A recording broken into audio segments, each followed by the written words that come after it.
તોંગના તાલુકા નવા બંદર અને સૈયદ રાજપરા ગામે આશરે 900 જેટલી બોટ માછીમારી કરે છે।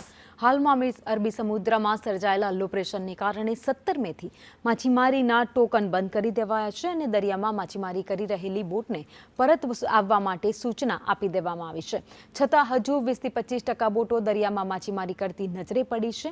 એક તરફ પાકિસ્તાન સાથેના સંબંધો વણસેલા છે, જેથી દેશની સુરક્ષાને લઈને પણ તકેદારી રાખવા માટે બોટ માલિકોને દરિયાના ના ખેડવા માટે સૂચના આપવામાં આવી છે, પરંતુ નવા બંદર જેટી ઉપર નજારો કંઈક અલગ જોવા મળી રહ્યો છે।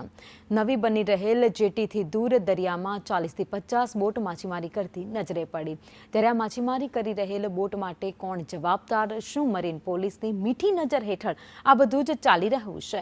એવા સવાલ પણ થઈ રહ્યા છે। તો દરિયામાં આવી રહેલ શક્તિ વાવાઝોડાની આગાહી બદલાય અને ફરી વાવાઝોડું આવે તો આ બોટના ખલાસીઓના જીવ માટે કોણ જવાબદાર? તેવા પણ હવે સવાલ થઈ રહ્યા છે।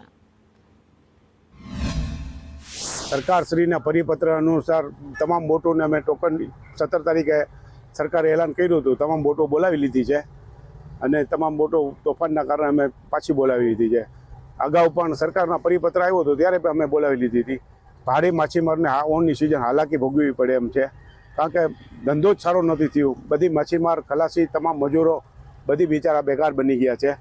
જે હાલની પરિસ્થિતિ જોઈએ તો વાવાઝોડાના અનુસંધાને ફિશરીઝ ડિપાર્ટમેન્ટમાંથી ટોકન ઇસ્યુની સખ્ત મનાઈ કરીશ અને અગાઉ પણ આગલા દિવસોમાં પણ ભારત અને પાકિસ્તાનનો જે તણાવ ઊભો થયેલ હતો તેમાં પણ 10-15 દિવસ બોટોને પરત બોલાવવામાં આવીશ। એટલે ટૂંકમાં કહેવું હોય તો ફિશરમેન આખી સિઝનથી જ આગળ પાયમાલ થઈ ગયેલ છે।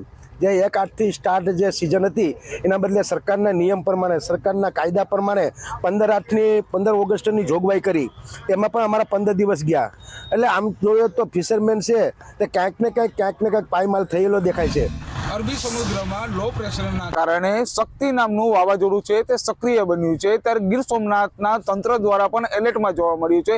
ત્યારે ગીર સોમનાથ ફિશરીઝ ઓફિસ દ્વારા અને મરીન પોલીસ દ્વારા માછીમારોને દરિયો ન ખેડવા જવાની અવારનવાર સૂચના આપવામાં આવેલી છે। ત્યારે બીજી તરફ એક પણ વસ્તુ જોવા મળે કે દરિયામાં છે હજુ પણ ઘણી બોટો છે તે પોતાના જીવના જોખમે છે તે દરિયો ખેડી રહી છે।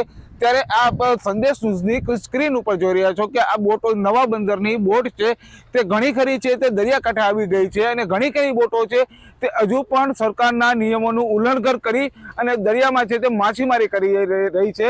ત્યારે 24 તારીખથી 31 તારીખ સુધીમાં જે આ વાવાઝોડું છે તે ગીર સોમનાથના અનેક વિસ્તારમાં આવી પણ જઈ અને ભારે વરસાદને લઈને તંત્ર દ્વારા માછીમારીઓને માછીમારી ન કરવા જવાની સૂચના આપવામાં આવેલી છે, પરંતુ જે માછીમારો છે તે સરકારના નિયમોનું ઉલ્લંઘન કરી અને પોતાના જીવના જોખમે છે તે દરિયામાં માછીમારી કરી રહી છે। જો સદનસીબે કોઈ પણ જાતનો બનાવ બને તો જવાબદાર નવા બંદર પોલીસ રહેશે કે માછીમાર રહેશે? કાર્તિક વાજા।